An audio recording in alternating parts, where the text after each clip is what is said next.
तो guys AEW का कौन सा टॉप सुपरस्टार बना इंडिपेंडेंट रेसलिंग के सबसे बड़े टूर्नामेंट बोला 2022 का विनर।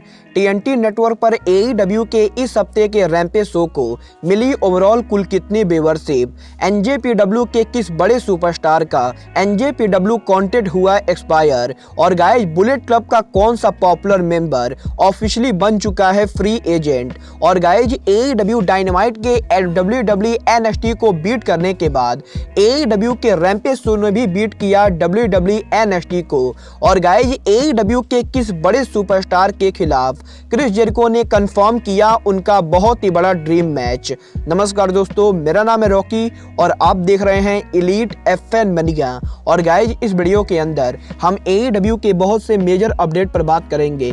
तो गाइज अगर आपने अब तक इस वीडियो को लाइक नहीं किया है तो गाइज वीडियो को लाइक कर देना। बट गाइज चलिए अब बिना किसी देरी के शुरू करते हैं इस वीडियो को। और गाइज सबसे पहले बात करते हैं इंडिपेंडेंट रेसलिंग की। वेल गाइस बात करें यहाँ पर इंडिपेंडेंट रेसलिंग की तो गाइज अगर आप एक हार्डकोर रेसलिंग फैन हैं तो गाइज आप सबको डेफिनेटली मालूम होगा कि WWE, AEW, NJPW और इम्पैक्ट रेसलिंग जैसे बड़े कंपनीज के अलावा दुनिया में और भी काफी सारी रेसलिंग कंपनीज हैं। बट गाइज इन कंपनी के पास ज्यादा फंडिंग और टीवी डील ना होने के कारण ये कंपनी बहुत ही छोटी कंपनी होती गई। और गाइज इन्हीं कंपनीज को इंडी रेसलिंग कंपनी कहा जाता है, जिन कंपनीज पर अमेरिका और इंटरनेशनल रेसलर कंपेयर करते गए। और गाइज अगर आप AEW के हार्डकोर फॉलोअर हैं तो गाइज आप सबको मालूम होगा कि AEW रेसलिंग के 90% रेसलर AEW के साथ साथ अमेरिकन इंडिपेंडेंट रेसलिंग पर भी परफॉर्म करते गए। और गाइज यहाँ पर AEW सुपरस्टार जॉन मॉक्सली सहित AEW के बहुत से रेसलर इंडी रेसलिंग पर रेसल करते गए।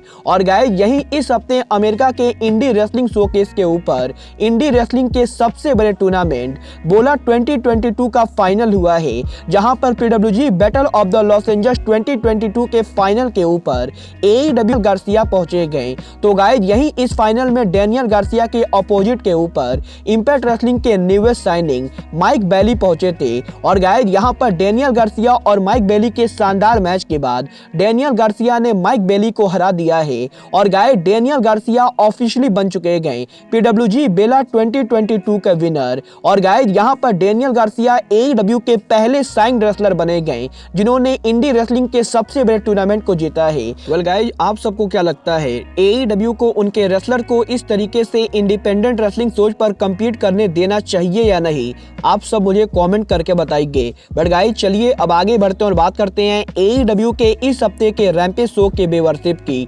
वेल गाइज बात करें यहाँ पर AEW रैंपेज के व्यूअरशिप की तो गाइज जैसा कि आप सबको याद होगा प्रीवियस वीक को AEW रैंपेज की व्यूअरशिप 5,94,000 थी। जबकि गाइज और बात करें इस हफ्ते रैंपेज के व्यूअरशिप की तो गाइज इस हफ्ते AEW रैंपेज के व्यूअरशिप लास्ट वीक के मुकाबले 1.1% बढ़ चुके गए। और गाइज इस हफ्ते AEW रैंपेज की व्यूअरशिप थी 6,01,000। और गाइज यहाँ पर अक्टूबर 2021 के बाद पिछले 4 महीनों के अंदर AEW रैंपेज की व्यूअरशिप अभी तक इतनी ज्यादा नहीं हुई थी। और गाइज यहाँ पर पिछले 4 महीनों के अंदर ये पहली बार है जब AEW रैंपेज के व्यूअरशिप ने 6 लाख व्यूअरशिप क्रॉस किया है। और गाइज ना कि इस हफ्ते का AEW का रैंपेज शो AEW का अब तक का one of the most successful rampage बना, बट गाइज इस हफ्ते के AEW के रैंपेज शो ने WWE NXT को बीट कर दिया है, जो कि मेरे लिए काफी ज्यादा शॉकिंग है। क्योंकि गाइज अगर आपको नहीं पता है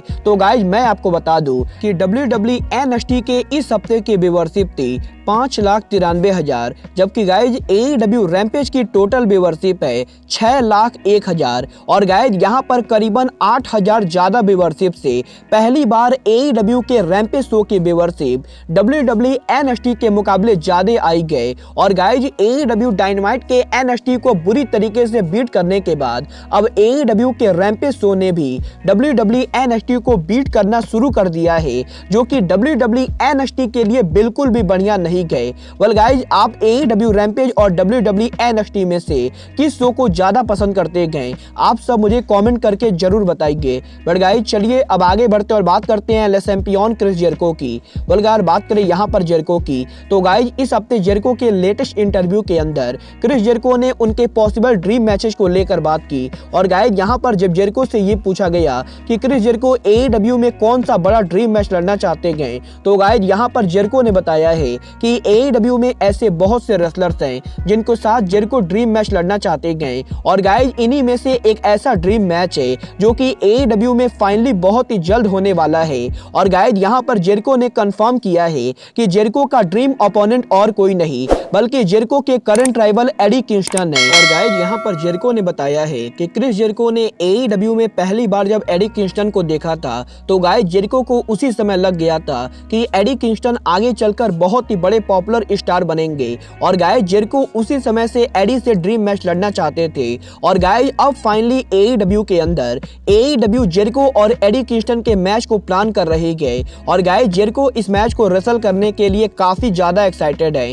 वेल गाइज आपको क्या लगता है AEW Jericho versus Eddie Kingston match को कब कराएगी? आप सब मुझे कमेंट करके बताइए। बट गाइज चलिए अब आगे बढ़ते हैं और बात करते हैं AEW के partner in promotion NJPW AKA new Japan pro wrestling की। वेल गाइज जैसा कि आप सब जानते होंगे NJPW में जो भी रेसलर काम करते गए उनमें से 80% रेसलर कॉन्ट्रैक्टेड रेसलर होते गए। और गाइज NJPW के ओरिजिनल जापानीज कंपनी के ऊपर लगभग सभी रेसलर्स को साइन किया जाता है। और गाइज NJPW के अंदर हर रेसलर मल्टी कॉन्ट्रैक्ट में होते गए। और गाइज यही अब इस हफ्ते NJPW के एक लॉन्ग टाइम सुपरस्टार ने कंपनी से उनके डिपार्चर को टीच कर दिया है। और गाइज यहाँ पर ये रेसलर और कोई नहीं NJPW के सबसे पॉपुलर फैक्शन बुलेट क्लब के मेंबर चेज ओवेंस हैं। और गाइज यहाँ पर इस हफ्ते चेज ओवेंस ने सोशल मीडिया पर खुद अनाउंस किया है कि चेज ओवेंस का NJPW का कॉन्ट्रैक्ट 31 जनवरी को खत्म हो चुका है। और गाइज 31 जनवरी को चेज ओवेंस के कॉन्ट्रैक्ट के एक्सपायर होने के बाद चेज ओवेंस अब फ्री एजेंट बन चुके हैं, क्योंकि गाइज अब तक NJPW की तरफ से चेज ओवेंस को नया कॉन्ट्रैक्ट ऑफर नहीं मिला है। और गाइज यहाँ पर इसका मतलब ये है कि चेज ओवेंस अब पूरी तरह से फ्री एजेंट है। और गाइज अगर कोई भी कंपनी चाहे तो गाइज वो चेज ओवेंस को साइन कर सकती है। वेल गाइज देखना बहुत ही ज्यादा दिलचस्प होगा कि बुलेट क्लब के इस पॉपुलर मेंबर के फ्री एजेंट बनने के बाद WWE इंपैक्ट रेसलिंग या फिर AEW जैसी कंपनी चेज ओवेंस को साइन करती है या नहीं, या फिर चेज ओवेंस NJPW से री साइन करते गए। वेल गाइज आपको क्या लगता है बुलेट क्लब के मेंबर चेज ओवेंस को NJPW को लीव करके WWE या AEW जैसे कंपनीज को ट्राई करना चाहिए या नहीं? आप सब मुझे कमेंट करके बताइए। बट गाइज अब आज के इस वीडियो में बस इतना ही। मैं मिलता हूं आपसे अपने अगले वीडियो में। बट गाइज तब तक के लिए just like Kenny Omega says good bye, good night and bang.